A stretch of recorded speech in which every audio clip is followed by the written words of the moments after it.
ነገም አለ ከነገወዲያም ኢላ የውሚል ቂያማ ድረስ የዙር ሰላት አለ፣ የአስር 5 አውቃት ሰላት አለ። ዛሬ ግን የሰገርናት የዛሬዋ ሰላት መልካሙናም ጥሩናም ጎላም ሞልታም ልትመጣ የምትችለው መቼ ነው?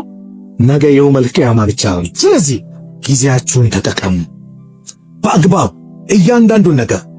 ነቢዩላህ ኢብራሂም አለይሂ ሰላም በወጣትነት እድሜያቸው እኮ ጠንካራ ጀብደኛ የአላህ ባሪያ ነበሩ። ስማቸውን ሲያነሱ ምናል ኢብራሂም አለይሂ ሰላም ያን ጣዖት ካንኮታኮቱ በኋላ ሰዎች አነሷቸው። በመጥፎ እኮ ሲያውሳቸው የነበረ ሰው ነበረ። ማን ነው እሱ? ቃሉ ሰሚዕና ፈተን፣ አንድ ወጣትን ሰምተናል። የዝኩሩሁም ሲያወሳቸው ዩቃሉ ለሁ ኢብራሂም ይባላል። በወጣትነታቸው እድሜያቸው ለአላህ ሰጥተው ከጣዖት የራቁ ናቸው።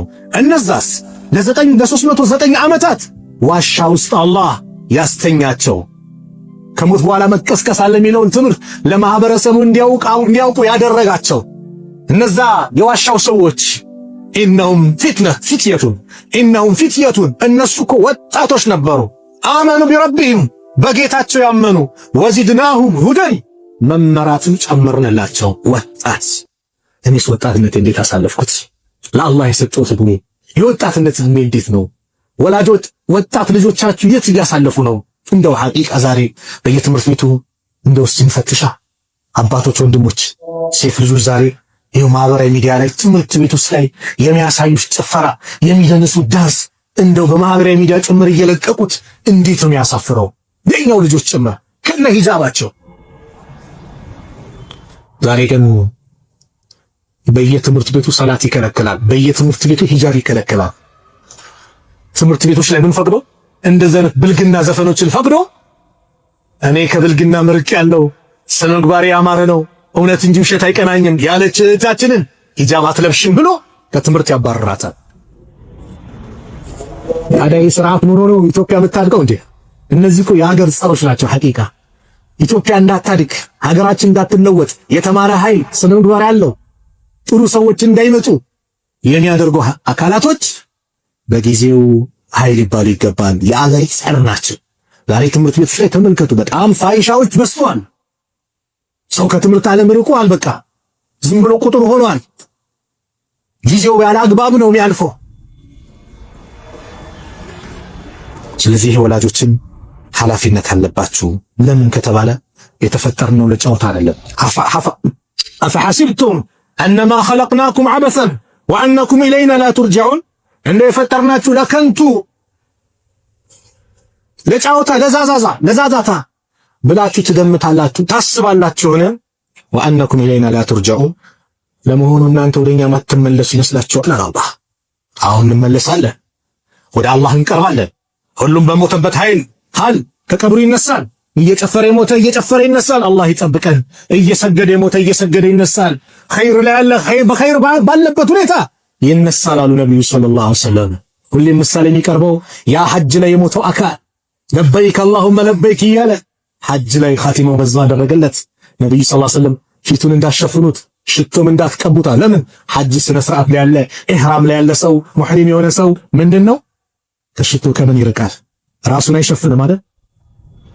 የአላህ መልእክተኛ ምን አሉ? ዩብዓሱ የውመል ቂያማ፣ የቂያማ ቀን ከቀብሩ ይቀሰቀሳል። ሙለቢየን ለበይክ አላሁመ ለበይክ እያለ ከቀብሩ ይቀሰቀሳል። ስለዚህ ወጣት ኢስላም ካንተ ብዙ ይፈልጋል። ኸይር ነገር ላይ ተገኝ፣ መልካም ነገር ላይ ተገኝ። ሁላችንም ጊዜያችን በሚረባ ነገር ለማሳለፍ እንሞክር። ቀላቅረብ እስቲ፣ ማታም ተሰባሰብ፣ መሽራ ይኖር ቤት ላይ ተሰባሰብ እስቲ። አሁን ላይ ማሻአላህ ቤቱ ላይ ዋይፋይ ዩቱብ ሰው ገርፈውለታል። እስቲ ትንሽ ዳዕዋ እንስማ፣ እስቲ ተፍሲር እንስማ፣ እስቲ ነብዩ ሲራ እንስማ፣ እስቲ ትንሽ የሚጠቅመን እንሰባሰብ። ልጆችን ሰብስበህ ምን ተማራችሁ ብለህ ጠይቅ። ምን ቁም ነገር ያዛችሁ ብለህ ህፃናት ከሆኑ በእነሱ አቅም ልክ የሚሰጠውን ዒልም አንተ ምራቸው። ቤትህን የበረካ ቤት አድርገው። ዛሬ ቁርአን የራቀው ቤት በረካው ይጠፋል፣ ጭቅጭቁ ይበዛል፣ ዘፈን የሞላበት ቤት። ቤታችን የዚክር የቁርአን እናድርገው። ሱረቱ በቀራ የሚቀራበት ቤት ሸይጣን ይርቃል ተብሏል። ቁርአን እንዲቀራበት አድርግ፣ ቅራበት። ቤታችሁን ቀብር አታድርጉ ተብሏል። ሱና ሰላት እቤት ስገድ። ለምን? ልጆችህ እንዲያዩ ሰላት የሚባለውን ነገር እንዲመለከቱ። ዛሬ በጣም ለኔ ያሳዝን ነው ሙስሊሙ ላይ ቁጥሩ አንሱ አይደለም ዓለም ላይ ቢታይ የሙስሊሙ ቁጥር እላይ ነው። ግን ተደፍረናል። በምን ከተባለ በእኛው ጥፋት። ነብዩ ሰለላሁ ዐለይሂ ወሰለም የአላህ መልእክተኛ ነብዩ ሰለላሁ ዐለይሂ ወሰለም በአንድ ሐዲስ ምናሉ ዩሺኩ አን ተድዐ ዐለይኩም ልዑመሙ ሚን ኩሊ ኡፉቅ ከያቅጣጫው በእናንተ ላይ ይጠራሩባቸዋል። ከማ ተድዐ ልአከለቱ ኢላ ቀስዐቲሃ የሆነች ትሪ ላይ ምግብ ላይ ሰዎች ያንን ማዕድ ለመጋራት እንደሚረባረቡት እንደሚሰባሰቡት በእናንተ ላይ ይሰባሰቡባቸዋል። ቂለ ያ ረሱለላህ ፈሚን ቅለት የውመኢዝን ያን ቀን ቁጥራችን ትንሽ ሆኖ ነው እንዲህ የሚያደርጉና ቃለ ላ በጭራሽ በል አንቱም ከሲር ይልቁንም እናንተ በል አንቱም የውመኢዝን ከሲሩን ብዙ ናችሁ ወላኪነኩም ጉሳኡን ከጉሳኢ ሰይል እናንተ ግን እንደ ባህር አረፋ ናችሁ። ባህር ቆሻሻው ምኑን ይዞ ይመጣላ ምን የማይረባው ምኑ እንደዛ ናችሁ። በምን ምክንያት? አላህ ከጠላቶቻችሁ ቀልብ ላይ ፍራቻን አላህ ያወጣል። በእናንተ ቀልብ ላይ ደግሞ ወህን የሚባለውን ነገር ይከትባቸዋል። ፈቃለ ቃኢል ያ ረሱለላህ ወመል ወህኑ ወህን ማለት ምንድን ነው አላቸው። ቃለ ሁቡ ዱንያ ወከራሂየቱል መውት ዱንያ መውደዳችሁና ሞትን መጥላታችሁ። ማንም ከሞት አይነት ግን እኛ ዛሬ በዱንያው በጣም ተውጠናል። የዱንያ መዋድ ደግሞ ምንድነው? የሰውን ሐቅ ጭምር እስከ መብላት፣ ሐራም ነገሮችን እስከ መስራት አላህን የሚያስቆጣ ተግባር ነው። በላዎች ሁሉ የሚመጡት ወንጀል ሲሰራፋ ነው። ስለዚህም እስቲ ራሳችን የጥሞና ጊዜ ይባላል ቁጭ ብለን ብቻችን ሂሳብና ስራ ሐሲቡ አንፉሰኩም ቀብለ አን ቱሐሰቡ ነፍሶቻችሁ መርምሩ። ነጋዴ ትመረምራለህ አይደል? ስራ ዛሬ ገቢዎች እንዴት ነው? ኪሳራ መጥቷል፣ ትርፍ መጥቷል፣ ጥቅም አለው የለውም? እንመረምራለን ራሳችን። ሂሳቤን አያለሁ፣ ንግዴ ውጤት አለ የለው? እመረምረዋለሁ። የአኺራ ጉዳይ እንመርምር። በየቀኑ ቀብር ትጣራለች፣ አትሞላም። ሁላችንም እንገባባታለን። ያ ሰዓት ፋይል ተዘግቷል። ስለዚህ ዛሬ ያልሰገድኩት ሰላት ነገ መስገድ አልችለው። አልየውመ ዐመሉን ወላ ሒሳብ። ዛሬ ስራ ነው። ሰላት ያለው ዛሬ ነው። ጾም ያለው ዛሬ ነው። ዘካው፣ ሐጁ፣ መልካም ስራው፣ እናት አባትን መንከባከብ፣ የጎረቤት ሐቅ፣ የሚስትን ሐቅ፣ የባልሽን ሐቅ መጠበቅ ዛሬ ነው። ነገ አንድችም ስራ ለስራ ማለት አይቻልም። ነገ አንድ ሱብሃንአላህ ማለት ልበለት የለም። ነገ ምንድነው? ደሞዝ ነው። ተማሪዎች ፈተና ስትፈተኑ ውጤቱ በሚሰጣችሁ ቀን አረ ደግሜ ልፈተነው ብትል አስተማሪው ይሰማሃል? ይቻላል? አይቻልም። ከዛ በፊት ነው አጥንተህ ቸክለህ ተምረህ ለፈተና መቅረብ ያለብህ። ፈተናው ካለቀ በኋላ ውጤት በሚሰጥበት ሰዓት አረችን ደግሜ አችልም፣ ፋይል ተዘግቷል። እንደ ዱንያ ትምህርቱ ልጅገመው ቀጣይ ዓመት ልትል ትችላለህ። የአኺራ ግን የለም። አንዴ ወደ ዱንያ ልመለስ የለም፣ የአኺራ ፋይል ይዘጋል። የዱንያ ፋይል ተዘግቶ አኺራ ማለት ምንድን ነው? ወይ ለዘላለም ደስታ ነው ወይ ለዘላለም ስቃይ ነው። ከስቃይ አላህ ይጠብቀን። ስለዚህም ሂሳብ እናድርግ፣ ራሳችን መርምር። የምሰራው ስራ ኸይር ነው ወይ ሸቤቱ በዛብኝ? ራሴን ልመርምር፣ ስለ ነፍሴ ልጨነቅ። ሐሲቡ አንፉሰኩም ቀብለ አን ቱሐሰቡ ወዚኑሃ ቀብለ አን ቱዕዘኑ። ስራችሁን መርምሩ ከመመርመራችሁ በፊት መዝኗል። አባ ሁረይራ ሞት ሲመጣበት አለቀሰ። አንተም ታለቅሳለህ ሲሉት እኔ እኮ ለዚህ ለዱንያችሁ አይደለም የሚያስለቅሰኝ የሚሄደው አገር ርዝመቱና ያስኩት ስንቅ ማነሱ ነው። አባ ሁረይራ 5374 ሐዲስ ለዚህ ኡማ ያስተላለፉ የነቢዩ አንጋፋ ደረሳ፣ ዒልም ላይ ብቻ ጊዜያቸውን ያባከኑ የሰጡ ዒልም ያሉ ታላቁ ሰሃቢ ካስለቀሳቸው እኔና አንተስ ምን ይዘናል? ምን አስቀርተናል?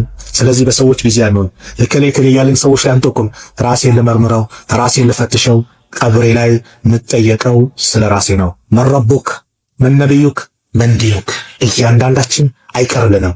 ካፊሩም ሙእሚኑ፣ ሷሊሁም ጧሊሁ፣ ሴቱም ወንዱ ሁሉም ቀብር ሲገባ ቤተሰብ ቀብሩን አልብሶ ከሄደ በኋላ ጥያቄ ይመጣል። የቀብር ጥያቄዎች ይመጣሉ። መረቡክ ጌታህ ማን ነው? አላህን ሲገዛ የነበረ የአላህ ባሪያ ከሆነ ረቢ አላህ ጌታዬም አላህ ነው ይመልሳል። ነቢዩን ሲከተል የነበረ የነቢዩ ወዳጅ ከሆነ ነቢዩ ሰለላሁ ዐለይሂ ወሰለም የአላህ መልእክተኛ መሆናቸውን ይናገራል። በኢስላም ኮርቶ በኢስላም ላይ የኖረ ዲኑ ኢስላም መሆኑን ይናገራል። አለበለዚያ ግን ያ ቀን ከባድ ነው። ላኢላሃ ኢለላህ አብዛ አሉት አንደኛው። ለምን ሞት ሲመጣብህ የዛኔ ገር እንዲሆንልህ ምን ካነ አኺሩ ከላሚሂ ላኢላሃ ኢለላህ ደኸለል ጀና፣ የመጨረሻው ንግግሩ ላኢላሃ ኢለላህ ይሆንለት ጀነት ገባ ብለዋል የአላህ መልእክተኛ። ላኢላሃ ኢለላህ አብዛ ሲባል ያን ቀን እለዋለሁ አለ። ያን ቀን እኮ አላርም አይደለም የሚመጣው። አላርም ሊያስታውስህ ሲጮህ አሁን ፕሮግራም አለኝ ሱቢ ልነሳ የሆነ ነገር ማለት። ያ ቀን ግን ከባድ ነው። ምላስ ይያያዛል። የኖርክበትን ነው የምትለው። ኢብኑል ቀይም ረሕመቱላሂ ዐለይሂ አንዱ ኸምር ይጠጣል። ኸምር ይጠጣል። ሊሞት ሲል ላኢላሃ ኢለላህ በል ሲሉት ፊቱ ደምስሎ ተገጣጣ፣ ተቆጣ። ከዛ ምን ይላል? ለአንተም ቅዳ ለአንቺም ጠጪ ለኔም ቅዳ ይላል። ለአንተም ቅዳ ለአንተም ጠጣ ለኔም ቅዳ እያለ በዚህ ሐያቱ ሩህ ወጣች። የኖርንበትን ነው የምናሳየውና አላህ ሱብሓነሁ ወተዓላ ኻቲማቸው አምሮ ጊዜያቸውን በአግባባቸው ተጠቅመው ነገ የውመል ቂያማ መዝገባቸው በቀኝ እጃቸው ከሚሰጡት ባሮች መካከል አላህ ያድርገን። ከተሳሳትኩም ከነፍሴና ከሸይጣን ነው፣ ጥሩ ከሆነም ከአላህ ነው። አላህ እዚህ የተከበረው ቤት በዚህ መልኩ እንደሰበሰበን ነገም ጀነተል ፊርደውስ እንደሰበሰበን መጨረሻችንን አላህ ያሳምርልን። መጨረሻችን አላህ ያሳምርልን። ዱንያ አኺራችን ያማረ አላህ ያድርግልን። ጊዜያችንን በአግባቡ የምንጠቀም አላህ ያድርገን። ያ ረብ ጊዜያችንን በአግባቡ የምንጠቀም አላህ ያድርገን። የሁላችንም ሐያታችን ያማረ አላህ ያድርገው። እንደው ስራው የተበላሸበትን አላህ ያስተካክልልን። የተጨነቅን ከጭንቀት አላህ ይገላግለው። የታመሙብን ቤተሰቦቻችንን ወዳጆቻችንን አላህ ያሽራቸው። የታመሙን በአጠቃላይ አላህ ያሽረው። የአልጋ ቁራኛውን አላህ ያስነሳው። ኻቲማችን ያማረ አላህ ያድርግልን። የሞቱ ቤተሰቦቻችን ደግሞ የጀነት አላህ ይበላቸው። ከቀብር ቅጣት አላህ ይጠብቃቸው። ያላገባውን ወጣት ያ ጥሩ ትዳር አላህ ይለግሰው። ለእህቶቻቸው ሷሊ ባል አላህ ይለግሳቸው። ለወንድሞቻችንም ሷሊ ሚስት አላህ ይለግሳቸው። ረጅም ዓመት ልጅ ጠብቆ ያጣውንም ሷሊ የተባሉትን ዙርየተን ጠይባ ዘከርያን እንዳስደሰተው ሳራን እንዳስደሰተው አላህ ያስደስታችሁ። አላህ ይለግሳችሁ። ርዝቁ የጠበበትን አላህ ያስፋለን። ያ ረብ የሁላችንም ዱንያ አኺራችን ያማረ አላህ አድርግልን። ያ ረብ ፍልስጤማውያን ወንድሞቻችን ሰላም አላህ ያርጋቸው። ረሃብ ላይ ናቸው፣ አላህ ይመግባቸው። ተጨንቋል፣ አላህ ይፈረጃቸው።